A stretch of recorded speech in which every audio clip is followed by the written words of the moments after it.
오늘은 마음과 생각을 지키는 말씀이라고 하는 제목으로 함께 은혜를 나누려고 합니다. 말씀을 통하여 성령님께서 각자에게 들려주시는 그 세미한 음성을 듣는 시간이 되기를 바랍니다. 여러분, 러시아 철도국의 한 직원이 냉동 창고에 갇혔습니다. 그런데 그 냉동 창고는 안에서 문을 열 수 없는 그런 문이었습니다. 냉동 창고에 갇힌 사람이 얼마나 두려웠겠습니까? 그래서 냉동고 한쪽에 글귀를 적기 시작했습니다. 몸이 점점 차가워지고 있다. 추워서 견딜 수가 없다. 몸이 점점 얼어붙는다. 정신을 차릴 수가 없다. 내가 이렇게 죽는구나.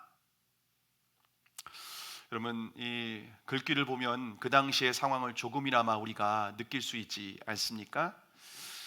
그리고 결국 7시간 후에 냉동창고 안에 갇혀있는 사람을 발견하게 되었는데요. 문을 열었을 때는 이미 그 사람이 죽어 있었습니다. 사인은 여러분이 예상한 대로 동사였습니다. 자, 그런데 놀라운 것은 그 냉동고는 고장난 냉동고였습니다. 실내 온도는 영상 13도였습니다. 미국에서도 이와 비슷한 사건이 있었는데요. 인부 한 명이 냉동고에 들어갔다가 바깥으로 나오지 못해서 결국 죽었습니다. 그런데 그 냉동고 역시 고장난 냉동고였습니다. 여러분, 어떻게 이런 일이 있을 수 있을까요? 냉동고가 고장났는데 왜 고장난 냉동고 안에서 사람이 죽었을까요? 그래서 FBI에서 조사를 했는데 그 인부는 동사한 것이 아니라 사고 회로가 잘못된 판단을 내려서 죽었다는 결론을 내렸습니다. 여러분, 사람이 어떤 생각을 하는가에 따라서 생명과 죽음이 결정된다는 거예요. 외부적 환경은 똑같아요. 그런데 어떤 생각을 하느냐에 따라서 살 수도 있고 죽을 수 있다는 겁니다. 그래서 미국의 심리학자 윌리엄 제임스가 이런 말을 했습니다. 여러분 잘 들어보십시오. 금세기의 가장 위대한 발견은 물리학이나 과학이 아니다. 사람이 생각을 바꿀 때 인생 전체가 바뀐다는 사실을 발견한 것이다. 여러분이 인생 전체를 바꾸고 싶습니까? 여러분이 완전히 다른 인생을 살아가고 싶습니까? 여러분, 그러면 간단합니다. 마음과 생각을 바꾸시면 돼요. 마음과 생각을 바꾸면 우리의 인생 전체가 달라진다는 거예요. 새로운 인생을 살 수 있다는 겁니다. 자, 그런데 문제가 뭘까요?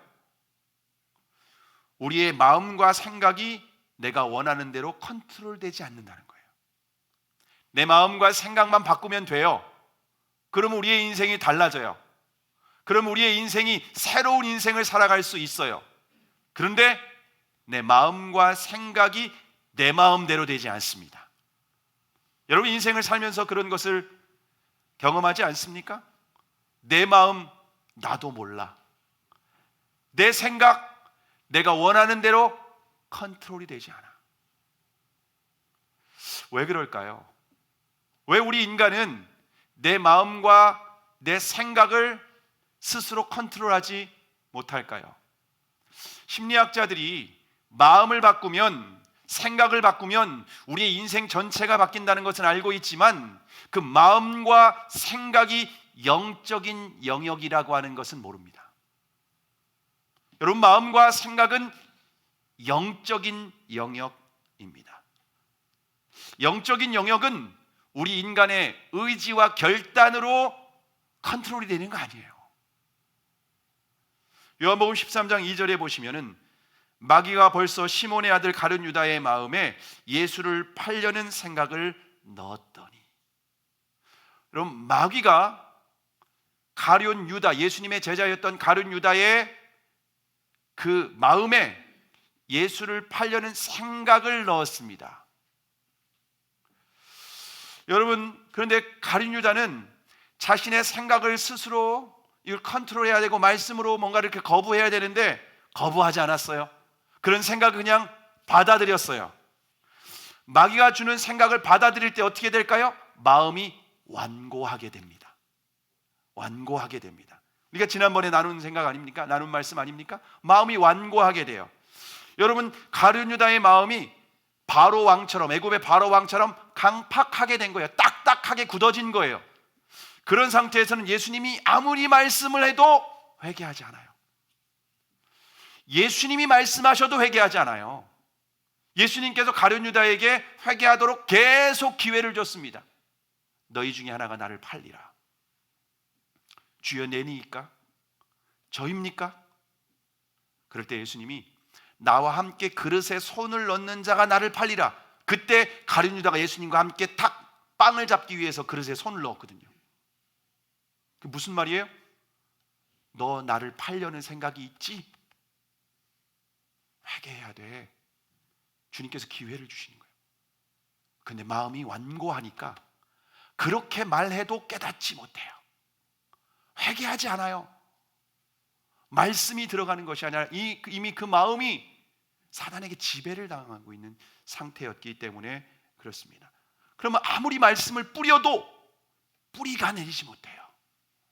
여러분, 그래서 씨앗보다 더욱 중요한 게 뭐냐면요, 밭이에요. 밭이 옥토냐 아니면은 돌짝밭이냐에 따라서 결정이 되는 거예요. 열매는 밭에 결정이 돼요.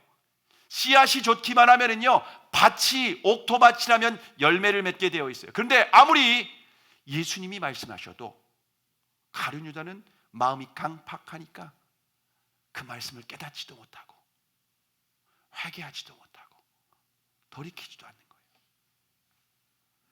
결국 주님을 거부하니까 어떻게 됩니까? 말씀을 뿌리내지 못하면 누가 들어옵니까?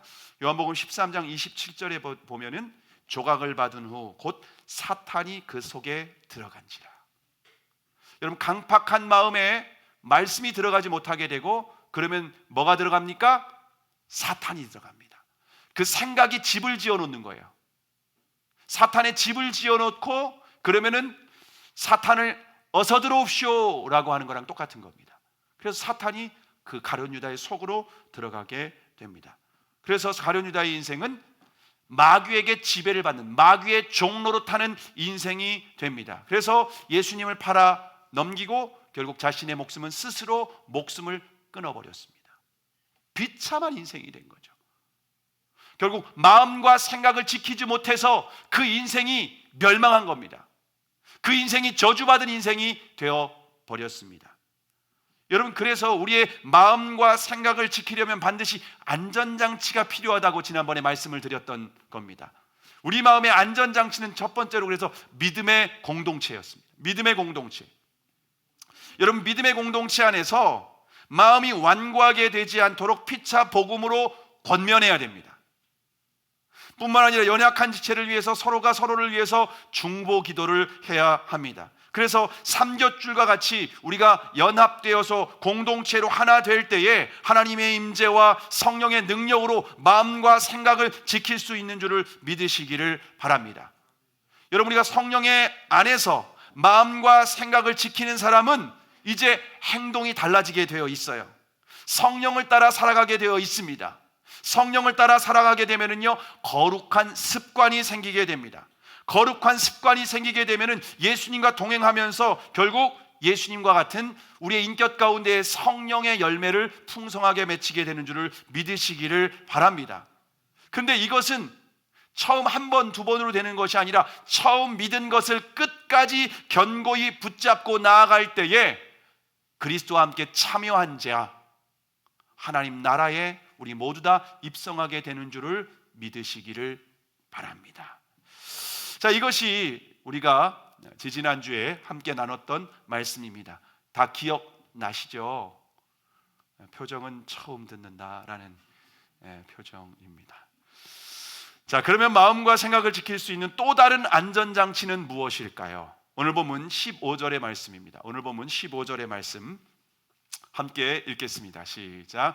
성경에 일러스되 오늘 너희가 그의 음성을 듣거든 경노하시게 하던 것 같이 너희 마음을 완고하게 하지 말라 하였으니. 여러분, 우리의 마음과 생각을 지키는 이 안전장치는 두 번째로 하나님의 말씀입니다. 그래서 성경에 일러스되라고 말씀을 하고 있습니다. 우리의 마음이 마귀로부터 완고하게 되지 않도록 우리가 매일 하나님의 말씀, 성경을 읽고 묵상해야 합니다. 하나님의 말씀은 그러면은 우리의 영혼에 어떤 역할을 할까요?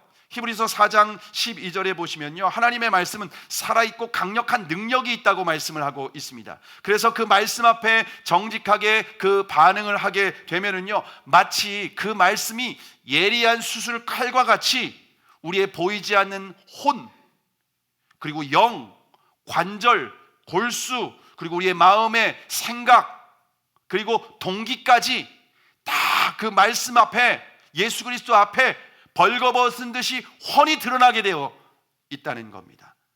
그래서 말씀 앞에서 우리의 마음, 생각, 우리의 영혼을 계속해서 비추어 봐야 돼요. 말씀을 비추어 볼 때 우리의 영혼의 실체가 드러나게 되는 거예요. 여러분, 우리가 보이지 않는 몸의 장기가 어떤 건강한지, 그리고 아니면 질병이 있는지를 확인하려면 어떻게 해야 되죠?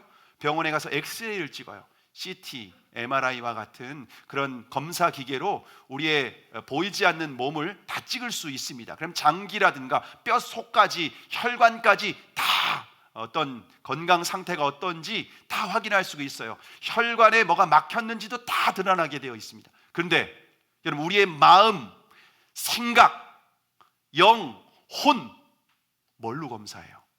뭘로 확인해요? 여러분, 그런 것을 검사할 수 있는 검사 장비가 있습니까? 기계가 있습니까? 없어요. 오직 하나님의 말씀이에요. 하나님의 말씀은 우리의 마음과 생각에 있는 것이 무엇인지 드러내요. 근데 우리 자신도 몰라요. 나도 내 마음과 생각에 뭐가 있는지, 어떤 생각이 있는지 잘 모를 때가 많아요.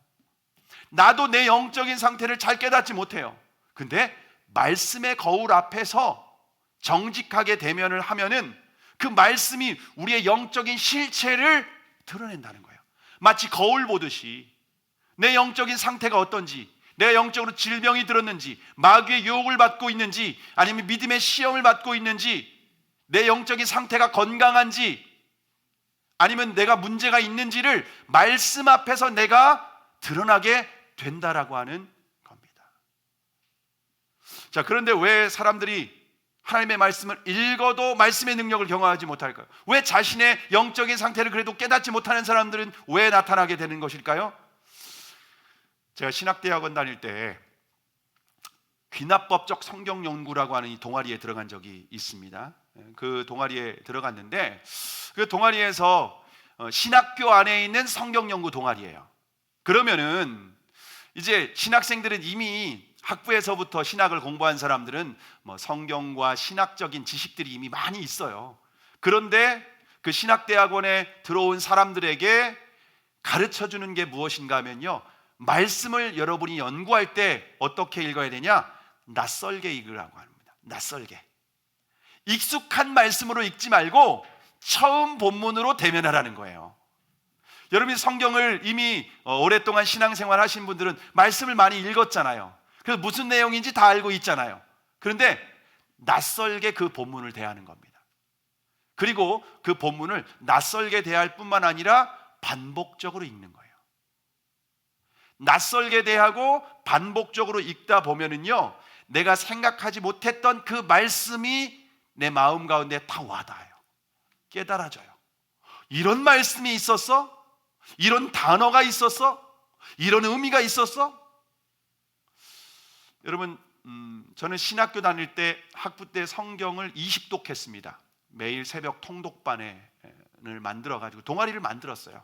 그래서 매일 새벽 성경을 통독을 했습니다. 20독 했습니다. 신학까지 공부했습니다. 그리고 성경을 계속해서 지금까지 큐티도 하고 성경 공부도 인도하고 그렇게 했습니다. 근데 지금 창세기부터 우리가 또다시 이제 말씀이 지금 묵상이 시작되고 있는데, 제가 아브라함, 이삭, 야곱, 요셉의 말씀을 보면서 처음 보는 말씀들이 있어요. 새벽 예배 말씀을 준비하기 위해서 저는 이미 익숙한 본문임에도 불구하고 이 말씀을 처음 대하는 본문처럼 형광펜으로 칠하고 빨간색으로 칠하고 그리고 어떤 거는 파란색으로 칠하고 검은색으로 칠하고 그러면서 제 말씀을 준비해요. 제가 알고 있는 지식을 전하지 않아요. 제가 먼저 읽고 묵상하면서 그 말씀을 읽고 있어요. 그런데 제가 지금 말씀을 읽으면 처음 깨닫는 말씀들이 너무 많아요. 이런 의미가 있었네? 이런 뜻이 있었네? 그런데 내가 아는 말씀이라고 생각하고 말씀을 보잖아요? 몰라요. 이런 말씀이지 하고 대충 그냥 적어 나가면은요, 영혼을 비추어 볼 수 없어요. 그 말씀의 능력을 경험할 수 없어요.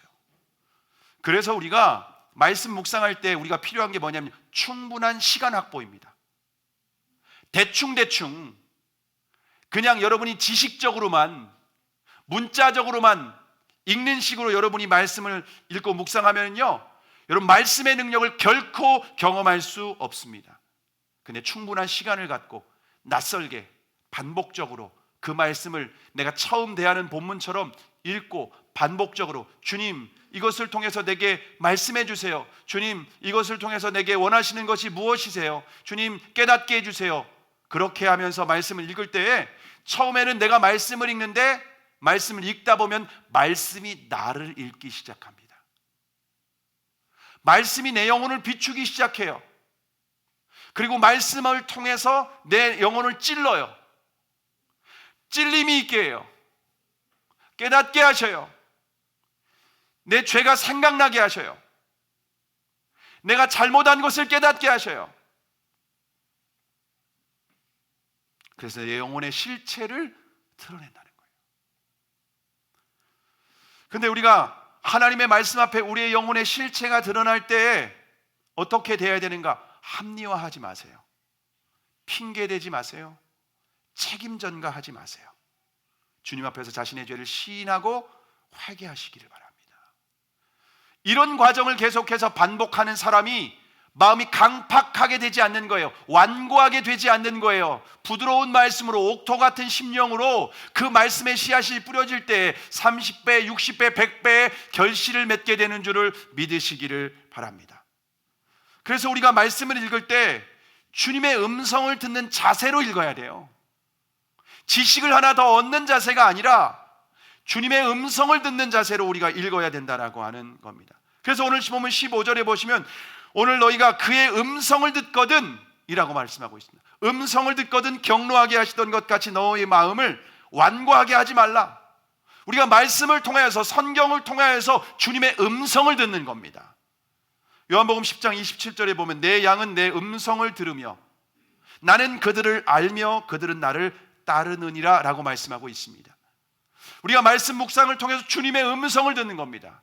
여러분이 성경을 말씀을 묵상할 때 지식 하나를 얻기 위해서 말씀을 묵상하는 게 아니에요.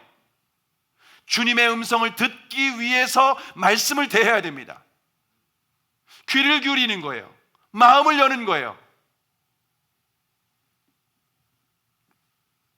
그렇게 주님의 말씀을 앞에 주의 음성을 듣기 위해서 우리가 귀를 기울이면 겸손하게 은혜를 구하면 깨닫게 하셔요.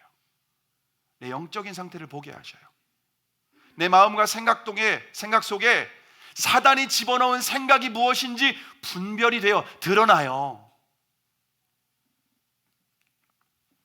근데 이것은 우리의 이성과 어떤 지식으로 깨달을 수 있는 것은 아닙니다. 우리가 주님의 음성을 듣기 위해서는요, 그래서 성령의 조명이 필요해요. 우리 안에 계신 성령님께서 영혼의 밝히 빛을 확 비춰주셔야 돼요. 성령님께서 내 영혼에 빛을 비춰주시지 않으면 어둠 가운데에서 말씀을 읽으면 지식적인 의미로 끝나요. 이런 의미구나, 이런 뜻이구나, 이런 사건이구나, 더 이상 나가지 못해요. 내 영혼의 생명이 되지 못해요.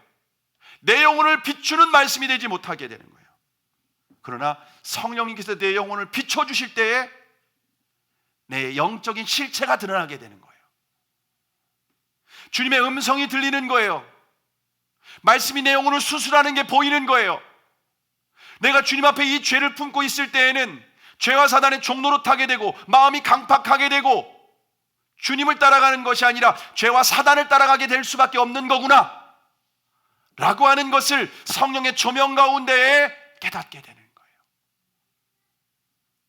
그래서 여러분, 말씀을 읽고 묵상할 때에 주님의 음성을 듣는 자세로 처음 대하는 본문처럼 낯설게 충분한 시간을 갖고 그 말씀을 읽고 묵상하며 성령의 조명하심을 구하며 은혜를 구하며 말씀을 읽어보시길 바랍니다. 그러면 그 말씀이 살아서 역사하는 하나님의 능력, 그 말씀 앞에서 우리의 영혼의 실체가 드러나고 그 말씀 앞에서 우리가 회개하게 되고 그 말씀 앞에서 우리의 마음과 생각을 건강하게 지키게 되는 그 생명의 역사, 은혜의 역사가 저와 여러분의 삶 가운데 나타나게 되는 줄을 믿으시기를 바랍니다.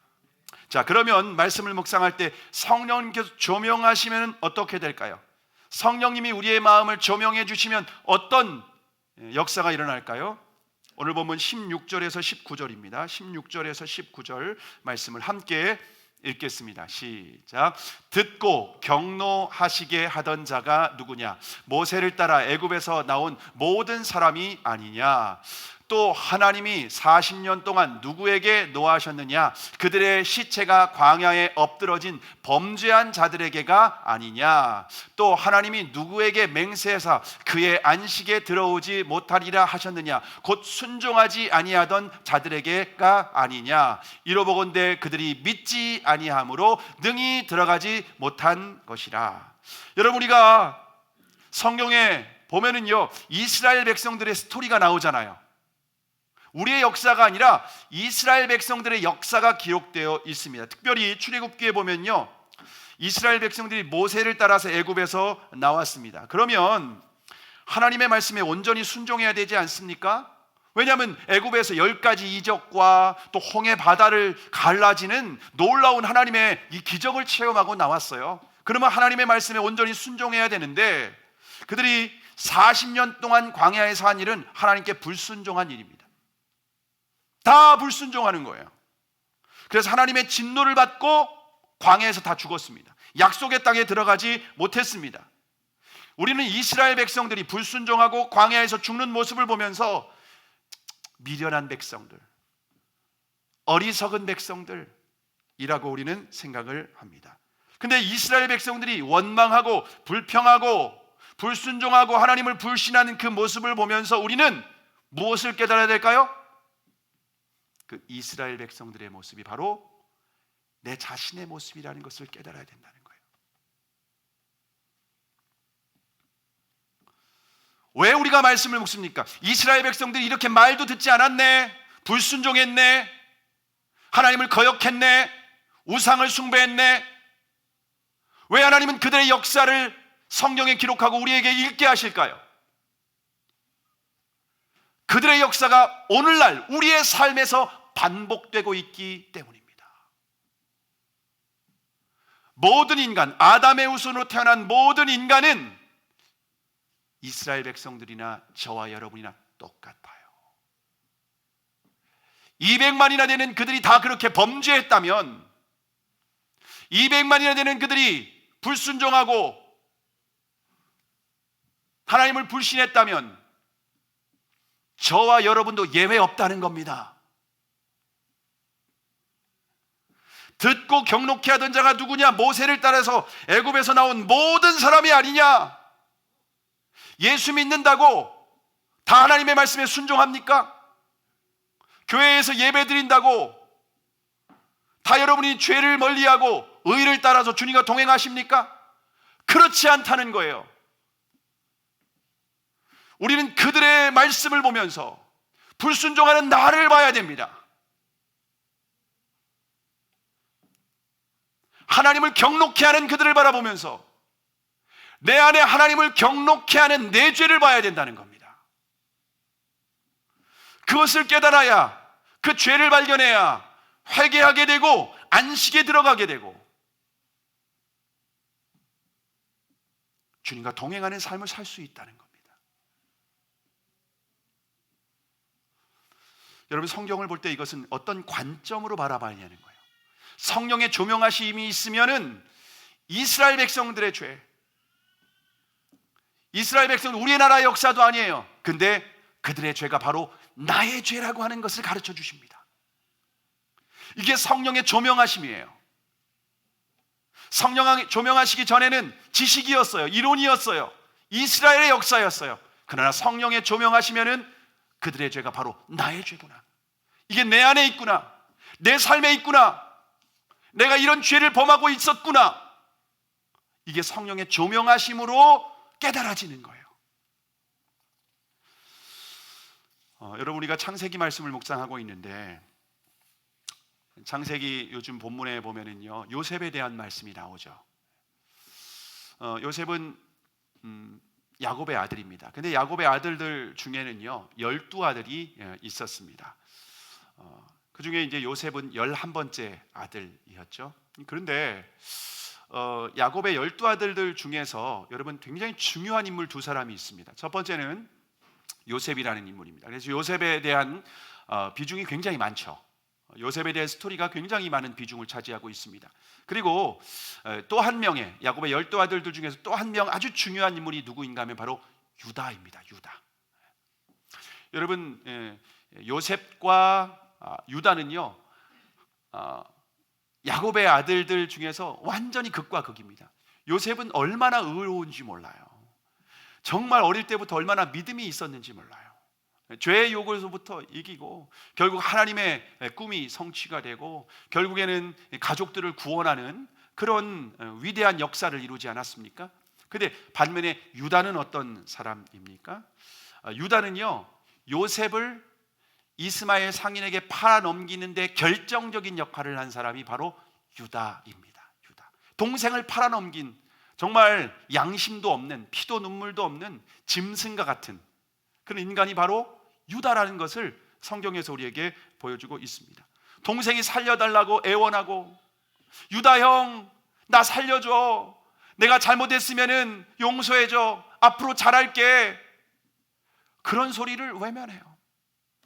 아주 차갑게 외면하고 그 동생을 그냥 냉정하게 노예값으로 팔아버린 인간이 바로 유다입니다. 그리고 동생이 죽었다고 차색옷에 짐승의 피를 묻혀가지고 아버지에게 아버지 이게 우리 동생의 옷 아닙니까? 동생이 짐승에게 찢겨 죽었나 봐요. 눈 하나 깜짝하지 않고 거짓말하는 사람이 유다였다는 겁니다. 여러분, 그 이후에 유다는 어떻게 합니까? 유다는 동생을 팔아넘기고 아버지를 속이고 세상의 쾌락을 따라갑니다. 부귀를 따라가고 쾌락을 따라가고 육신의 정욕을 따라가고 안목의 정욕을 따라가고 이생의 자랑을 따라 살아갑니다. 결국 하나님을 경외하지 않는 가나안 여인과 결혼해요. 새 아들까지 낳았어요. 유다는 하나님 없이도 내 인생 잘 산다고 생각했어요. 하나님 없이도 내 인생 아무런 문제 없이 형통하다, 너무 행복하다 라고 살았습니다. 근데 유다의 첫째 아들이 장성해서 다말이라고 하는 여인과 그 여인도 역시 가나안 여인입니다. 결혼을 했습니다. 그런데 첫째 아들이 이유도 없이 죽는 거예요. 이유도 없이 죽어요. 첫째 아들이 죽고 난 후에 고대 근동에서는요 형사 취수제라고 해서 형이 결혼을 했는데 아이를 낳지 못하면은요 둘째가 첫째 형수를 아내로 맞이해서 잉태를 시켜줘서 아이를 낳도록 하는 그런 제도가 있습니다. 이게 형사 취수제였습니다. 그래서 이 첫째 며느리 다말을 둘째 아들에게 결혼을 시켰습니다. 근데 둘째 아들도 원인도 모르게 죽었어요. 이유도 몰라요. 왜 죽었는지 몰라요. 여호와께서 죽이셨더라라고 얘기하고 있어요. 여러분, 왜 아들이 이렇게 다 죽어나갈까요?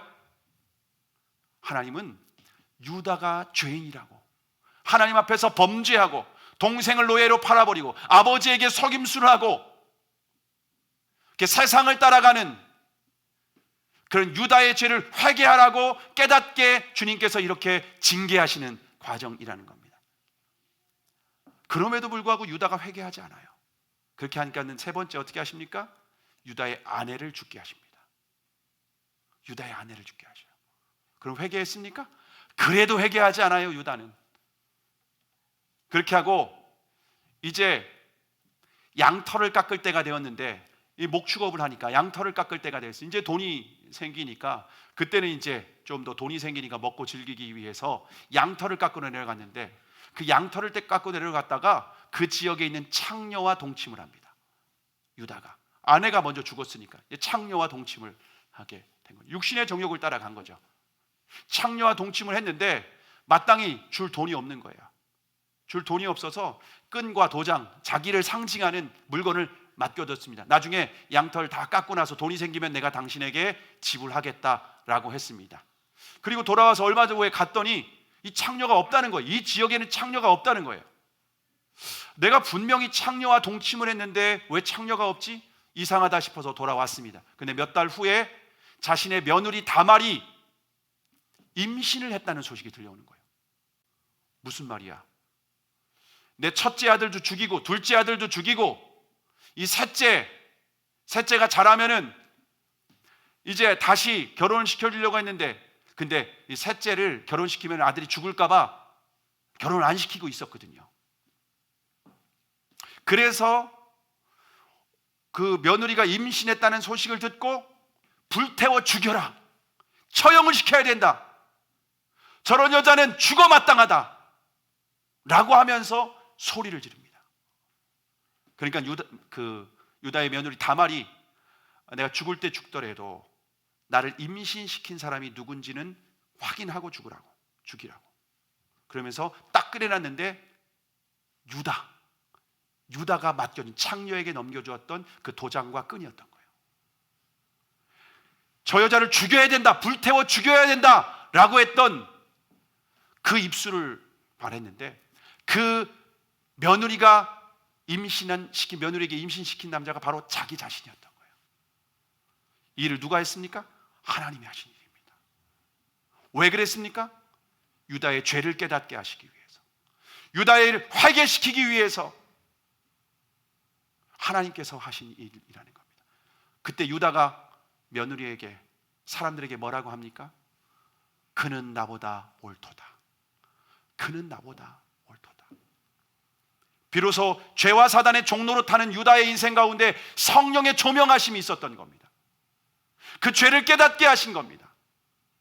성령의 조명하심, 그 은혜의 빛이 비춰지니까 그전에는 불태워 죽여져야 된다고 했던 며느리가 오히려 그는 나보다 옳도다. 그는 나보다 옳도다. 이것이 바로 성령의 조명이라고 하는 겁니다. 여러분, 그러면 왜 하나님은 우리에게 이 죄를 깨닫게 하실까요?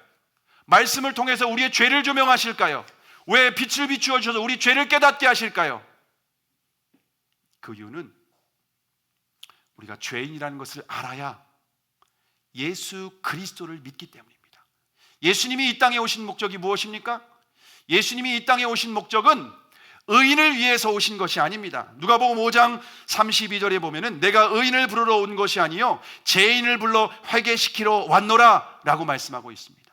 내가 죄인이라는 사실을 깨달을 때에, 내 뼛속까지 죄인이라는 것을 알 때에 내 삶 가운데 곳곳에 죄의 열매가 드러나고 죄의 결과가 드러난다라는 인식을, 이것을 고백하고 깨달을 때에 오직 예수 그리스도를 믿고, 오직 예수 그리스도를 나의 주님으로 영접하며, 오직 예수 그리스도와 동행하는 하나님의 사람이 되는 줄을 믿으시기를 바랍니다.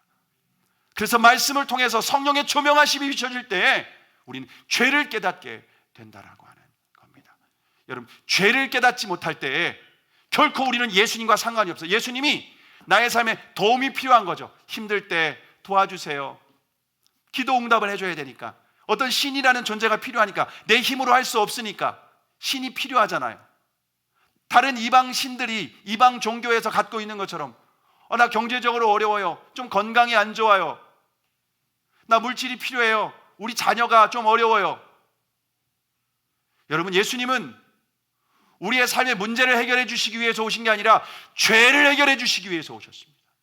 죄인을 구원하시기 위해서 오셨습니다. 그래서 말씀을 통해서 성령님은 우리에게 무엇을 깨닫게 하십니까? 내 죄를 보게 하십니다.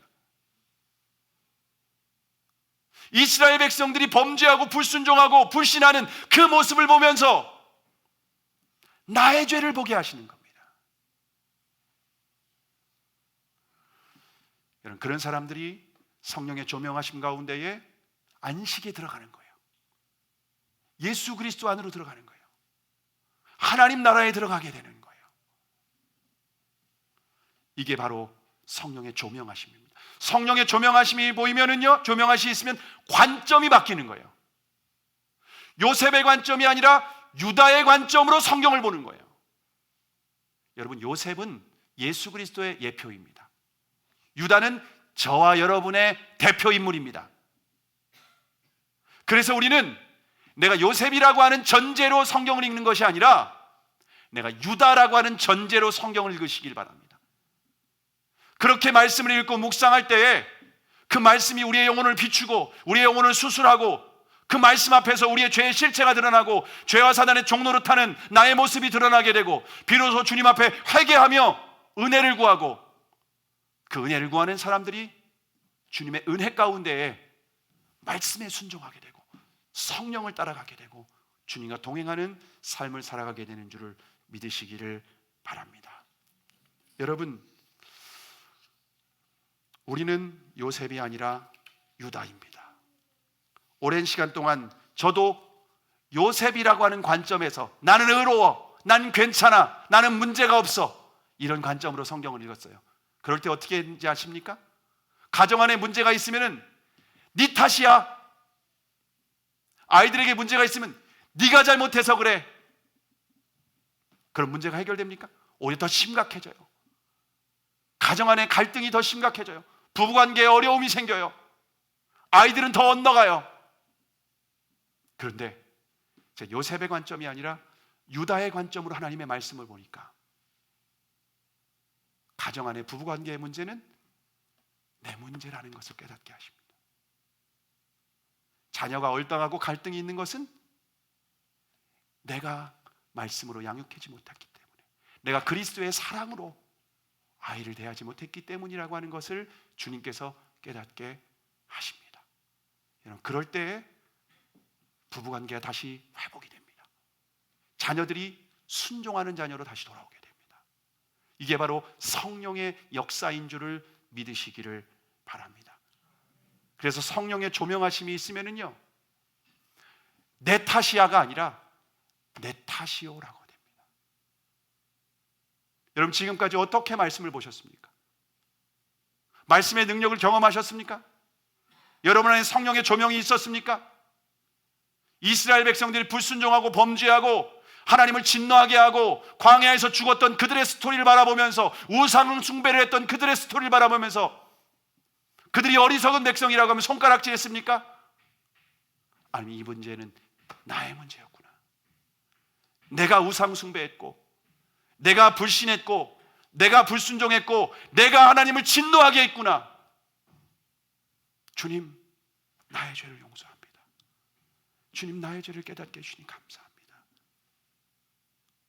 내 가정의 문제, 내 탓입니다. 내 자녀의 문제, 내 탓입니다.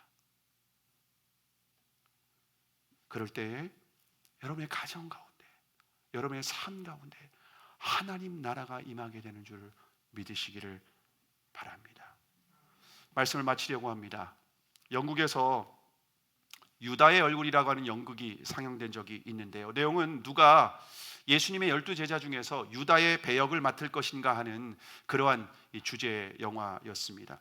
배우들이 찾아다니면서 유다의 배역을 이제 맡을 사람을 찾아다니는 것이 이 연극이 진행되는 스토리입니다. 근데 그게 마지막에 가장 인상 깊은 장면이 있는데요, 마지막에 등장한 인물들이 다 나와서 한 목소리로 외칩니다.